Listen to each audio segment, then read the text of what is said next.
Broadway's My Beat, from Times Square to Columbus Circle, the gaudiest, the most violent, the lonesomest mile in the world. Broadway's My Beat, with Larry Thor as Detective Danny Clover.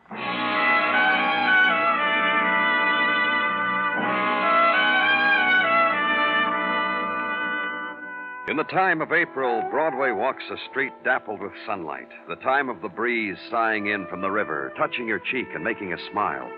It's a time to wake up to and keep on dreaming of far places and silver bells and the slow curve of ocean.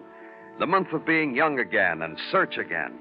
The thing to do is to give up to it, except about the job, the rent to pay, buy the beer, leave the tip, meet the installment. It's April, but you've got to make a living. Maybe next year, kid.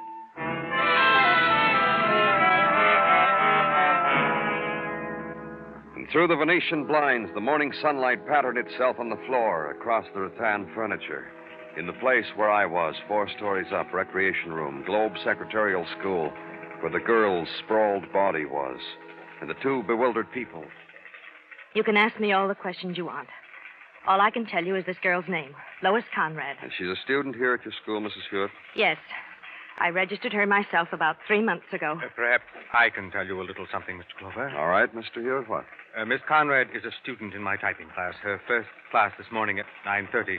She didn't show up. Who reported this girl stabbed, Mr. Hewitt? Miss Lindsay did. She's my best pupil. That's one of the finest we've ever had here at Globe. Tell me how Miss Lindsay found her. Well, I suppose she finished the typing test early, came up here to the rec room to relax, then she came running down to the office. She came running to me, Mr. Clover. It was I who called the police. That was a little before 10:30 this morning, wasn't it? About a half hour ago. Yes, that's right. I told you that 3 times now. I can show you where I've got the time I called jotted down on my desk calendar. You act as registrar here? Dean. I also teach shorthand and bookkeeping. Just your husband and yourself run this school? Would you like to see our license? Please, Sylvia. Isn't it bad enough what the news of this poor girl's death's going to do to us, but he has Sylvia, he has his job. Yes, Carl. All right, Carl. It just seems to me this poor girl lying there... One more thing. Anyone could come up to this recreation room, couldn't he? I mean, an outsider, he could just walk in here, isn't that so? Oh, yes. Yes, we always have open house to the public. Anyone can walk in here anytime and observe our methods. That poor girl lying there. She should be covered. And the woman moves quickly through the sunless hall, darts into a room, comes back, covers with a shawl the intrusion of death.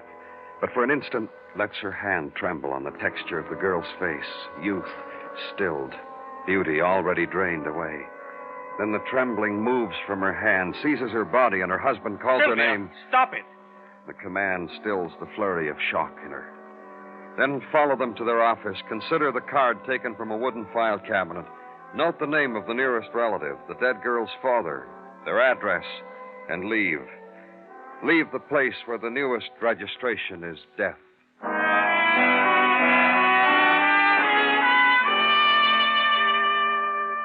And on a side street in the West 30s, be told by the dwellers of the stoop that Mr. Conrad was upstairs, 3rd floor, cleaning, mopping, dusting, making a show of earning his keep. If you got a complaint, mister, it'll fall on cold ears. Walk the stairs of a brownstone whose fire escape doors are open to the gusts of spring. Walk them and find the man whose child lies dead. You want to move over a little, mister? I want to vacuum the rug there where you're in the way. Sure. There, it's done. Brought up the nap a little, too, huh? What there is of it? I'm from the police, Danny Clover. Wait till I shut off the Hoover, huh? Yeah. Something I can do for you, mister? A room, apartment? No. You from the management? You come to check up on me? Look, mister, how much can you squeeze out of a super? I do the best I know how. I guess you didn't hear me. I said I was from the police. It's about your daughter. Lois? What right have you got to come snooping around here about Lois? She's a good girl. My Lois is the best. I'll smash anybody who... What about Lois? No one called you? No one told you? Tell me what? Tell me what about my kid? Tell me. She's dead. She was found murdered this morning at her school. I got the whole hallway still to do, mister. Then upstairs. You won't mind, huh? Tell me something about her, Mr. Conrad. Something that'll give us a lead. Came home late last night, went to her room. I almost got out of bed to go say goodnight to her, but I was tired, worn out with... Just worn out. She was out late, alone? Alone, Lois? Why alone when she could have anyone she wanted? She was out with Frankie. Frankie Wilson, her steady, works the boat stand in Central Park. I bet that's where they were, sitting by the lake or boating. It was a real nice night last night for things like that. Did you see her this morning? Talk to her? No. This job, I get up real early, set the alarm for Lois so she won't be late for school. It's never going to be late anymore. I'm sorry, Mr. Conrad.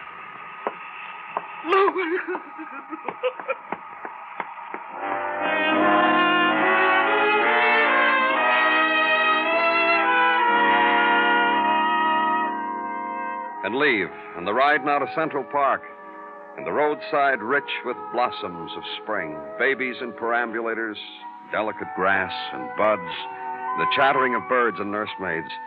The benches are warmed by the afternoon sun, and a girl and a boy sit together in a place speckled by branch shadows.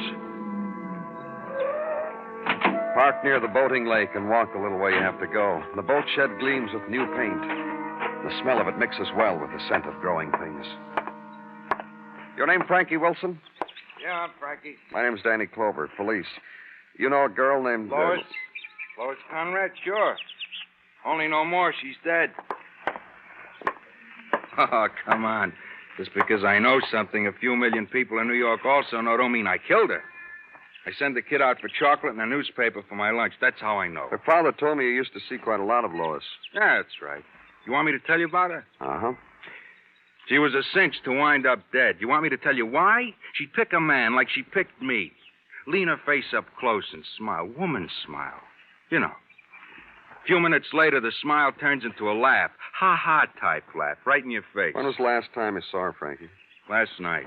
I rode her around the lake. Very romantic, it says. Drifty and dreamy. Then we got out on the boat and sat down on a bench. That one. We sat down and she smiled that way. Real close. And then she looked at her watch and she says, "Golly day, Frankie, what do you know? It's midnight already. I got to go." Did you take her home? Nope. Last night was not my privilege. She got up, patted my cheek, told me I was a nice boy, and left. She say she was going home? Didn't say. Only the sudden hurry she was in, I doubt it. Her father don't keep tabs on her. Well, unless you're going to arrest me, I'll be right here.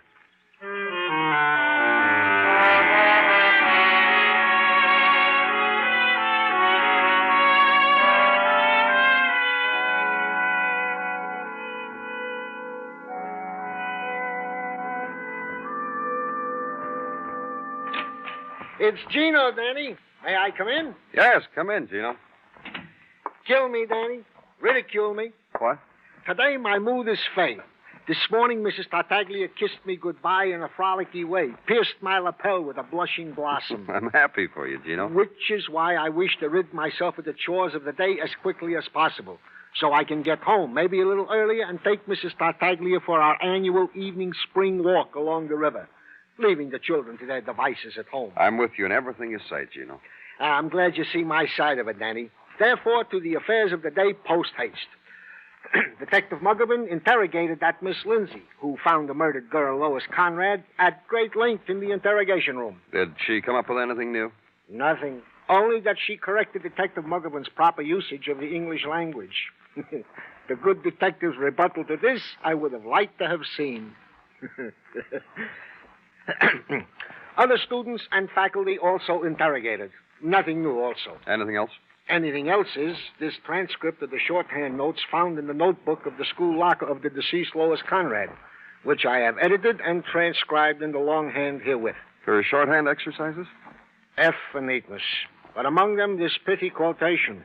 Quote, "He can't keep from looking at me. He's dying to be with me. Ha ha. Anytime I want." Close quote. Let's see that. Here, Danny. You know, never in my personal years in business college, Danny, did I have such shorthand exercises to pot... Danny Clover speaking. This is Mrs. Hewitt of the Globe Secretarial School. Will you come here, please? My office right away. I have something to tell you. Well, can't you tell me over the phone, Mrs. Hewitt? I could, but it doesn't seem quite the proper way to name Lois his murderer. I can expect you right away, Mr. Clover.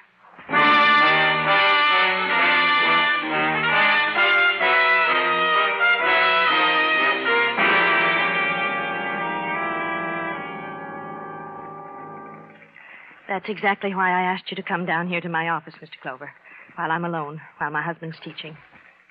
I want a name for you, Lois Conrad's murderer. Just one thing before you tell me, Mrs. Hewitt. Are you just accusing somebody, or do you know for sure? I know for sure. All right, who killed Lois Conrad? I did. What? You'd better arrest me. I killed Lois Conrad. I stabbed her to death.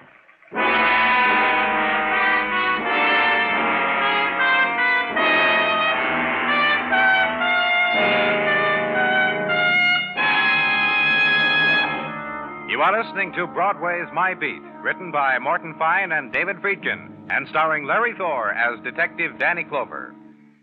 Every weekday, Arthur Godfrey and his gang make merry. Then on Sundays, over most of these same stations, CBS Radio brings you a half-hour digest of the whole week's top fun-making. Be sure you're listening when King Arthur Godfrey's Roundtable holds court on CBS Radio tomorrow.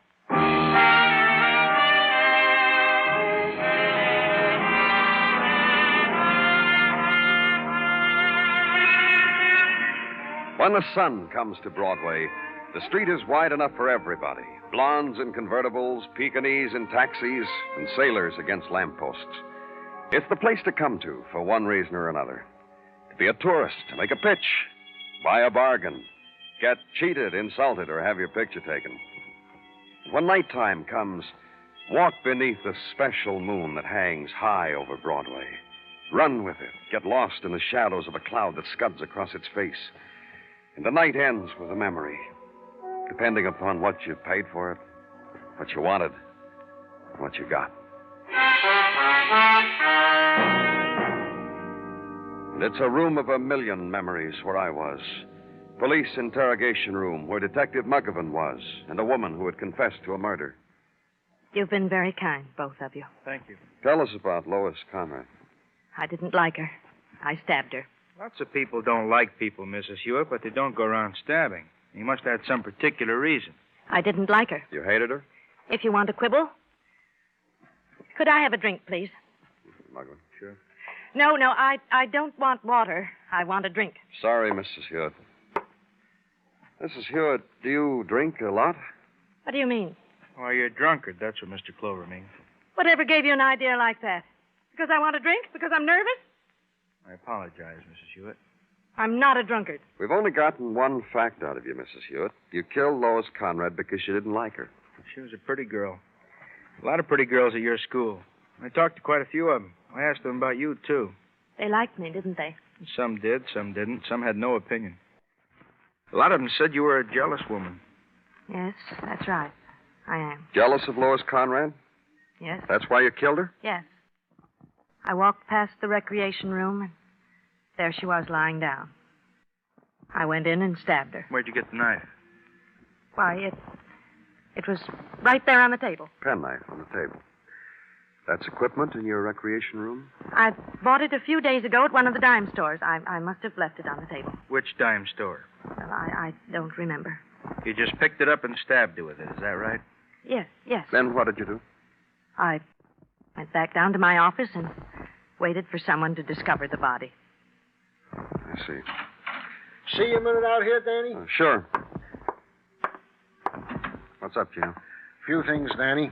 Number one, no prints raised on that penknife.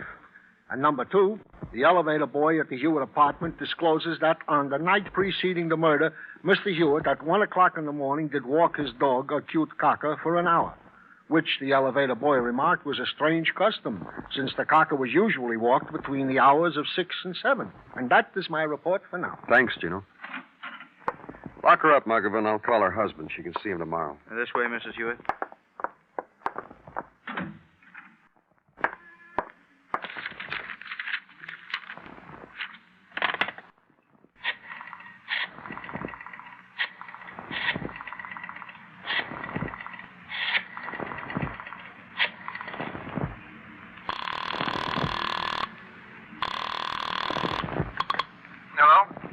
residence of Mr. Carl Hewitt? Yes. This is Danny Clover, Mr. Hewitt. Your wife has just confessed to the murder of Lois Conrad. What?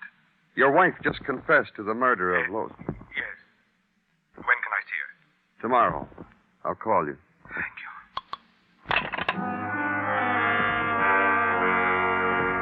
Then walk over, turn out the ceiling light, and for a while stand in darkness. Because you're tired. Because the day had begun in violence, had drifted you across a city on death's wind, had ended here in this room where the 150-watt bulb had been bright on a woman's hatred, a woman's confession to murder. And leave it. Leave the darkness.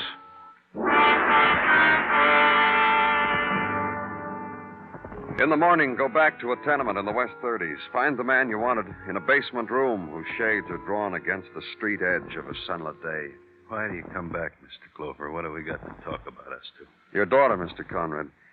What time did you say Lois got home the What night? have we got to talk about, you and me? You said you heard her come in. You wanted to say goodnight to her, but you were too tired. What time was that?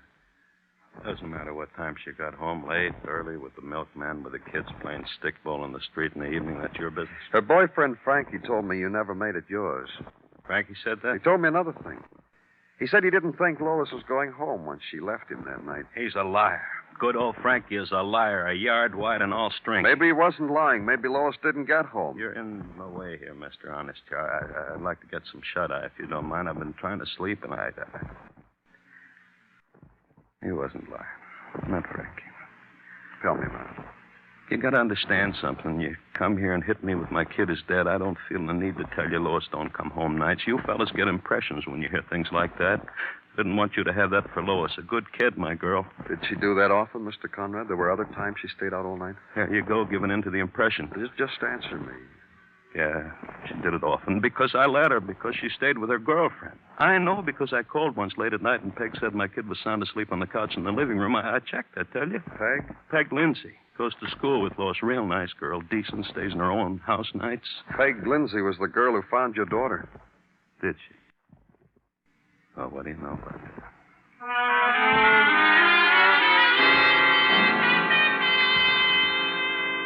So leave and out to the squad car. Call headquarters on the intercom and leave word that Detective Muggavan is to meet you at noon in front of the Globe Secretarial School. Then walk now to a corner fruit juice stand. Refreshment and a glance at the morning paper. News from spring training camps and spring maneuvers. Conference tables and tennis courts and horses, dark, and those left at the post. Back to the squad car and to West 49th Street. And Detective Muggavan is waiting. Miss Lindsay. Sure, I can point her out. I talked to her before. Wait a few minutes until the young ladies enrolled at the school run down the steps and down the street for their lunch. That one, Danny. Glasses and a poodle haircut. Thanks. Wait here, Muggavan. Miss Lindsay?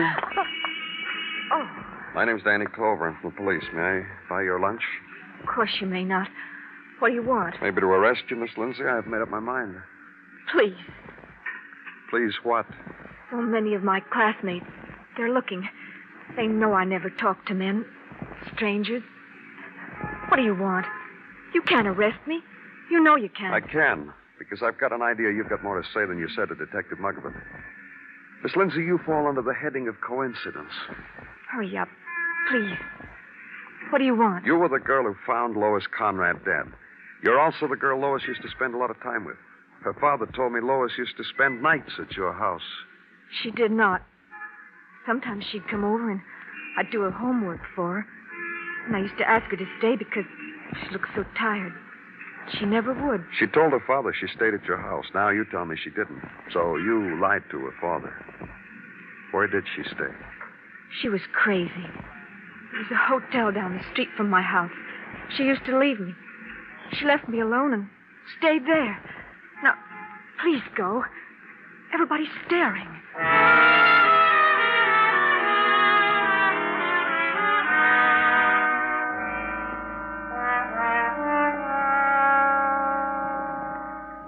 Night clerk's got to sleep, Mr. Clover. I don't care if you're police or not. Now, look, Mr. Drake, You had no right downstairs to desk to send you up here and wake me up.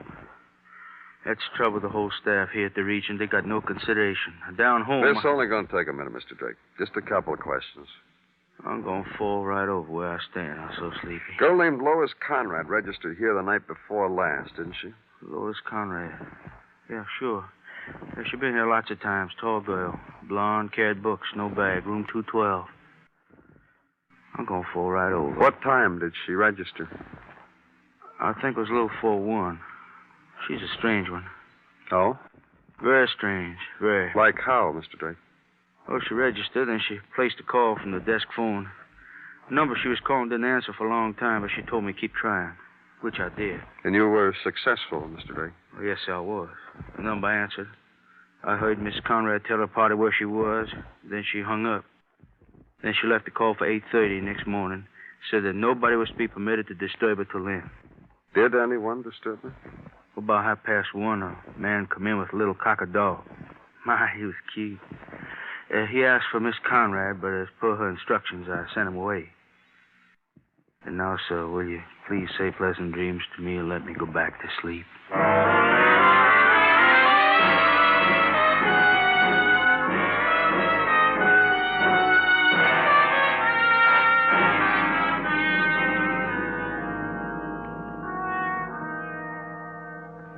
Mrs. Hewitt in there in the visitor's room, Gino? Yeah, Danny, she is. Did you call her husband, tell him to get down here? Well, he should be here any minute now. When he comes, tell the guard to let him in. Okay.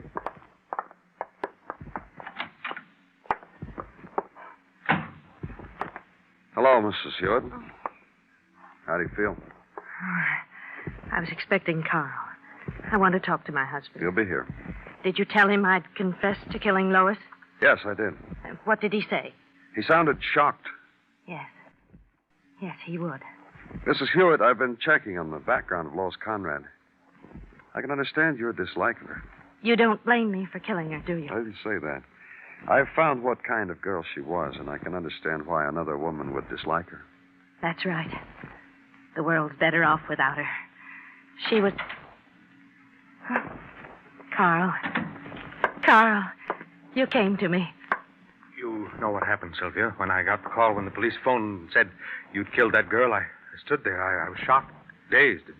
And then, well, it wasn't until this morning I opened my eyes and I was lying there on the floor. That's right, Mrs. Hewitt. Your husband didn't cry out or scream. He was very brave about it. Can't we be alone, Mr. Clover? Right not. These aren't regular visiting hours, and there's no regular guard. Carl. It'll be all right, Sylvia. I'm going to take care of you. I'm going to do everything I can to make it easier for you. You don't understand, Carl. I confess that I killed that girl. I confess. I know that the police told me. I'll do everything I can. What? What are you going to do? I'll get a lawyer and do all the things a husband is supposed to do. You don't understand at all, do you? I confess. I know, dear. She hasn't signed a confession yet, Mr. Hewitt, but that's just a formality. In a case like this, your wife will throw herself on the mercy of the court.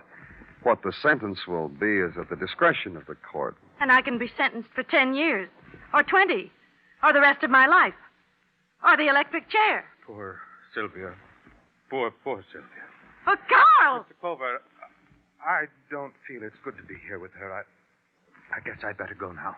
You'd let it happen to me, Carl. You'd let me go to the electric chair? If you kill... Your wife didn't kill that girl, Mr. Hewitt. Did you hear what he said, Carl? Did you hear him? What are you doing to me? What are you two doing? I confess because I loved you, Carl. Because I wanted to show you I loved you. Show you what a wife is to a man. Not some skinny girl in your class. A wife, Carl. Someone who loved. You know what love is? What I did for you. You know what your wife is saying, Mr. Hewitt? Yes, I do. She's rescinding her confession.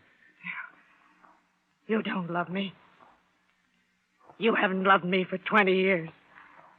20 years I had to fight for you against those young snips in your class. I confessed to a murder I didn't do. For you. For you. It's crazy, Mr. Clover. She's not, Mr. Hewitt. I doubted all along she committed that murder. Her prints weren't on that knife. Her answers were vague. Like I said, I had doubts, so I spent the day getting proof. Proof of what? What she said? That's right, what she said. You killed Lois Conrad. She called you from a hotel. You left your house with a dog. that later you showed up at the hotel. Lois wouldn't see you.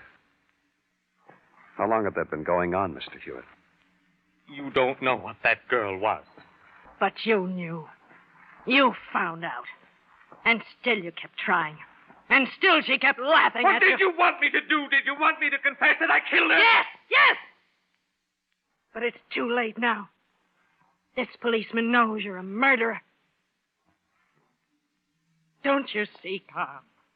Don't you see what I wanted? Your love. Your protest against my going to prison for something you'd done. You should have come running and said, no, my wife didn't kill. I did. Just that, Carl. Now you'll rot in jail. And no one will grieve. Not me.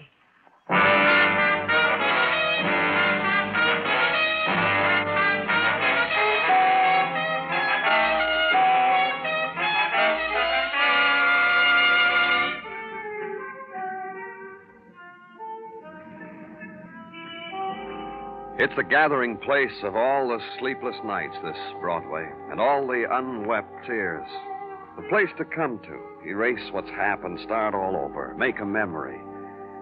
The street is littered with odds and ends. Fit them together in any design you want. Only nothing slips into place. It's Broadway, the gaudiest, the most violent, the lonesomest mile in the world. Broadway, my beat.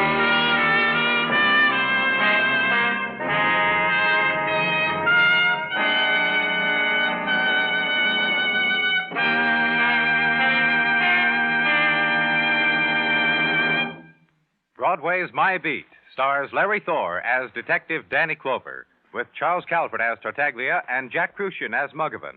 The program was produced and directed by Elliott Lewis, with musical score composed and conducted by Alexander Courage. In tonight's story, Paula Winslow was heard as Sylvia, Ted Osborne as Carl, and Lou Merrill as Mr. Conrad. Featured in the cast were Truda Marson and Shep Menken.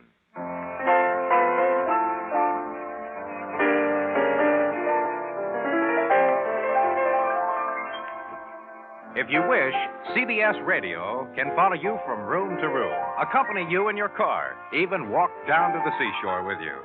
This year, CBS Radio's intensive convention and election coverage, aimed at bringing you all the facts for your all-important decision at the ballot box, can follow you from place to place as you choose to listen.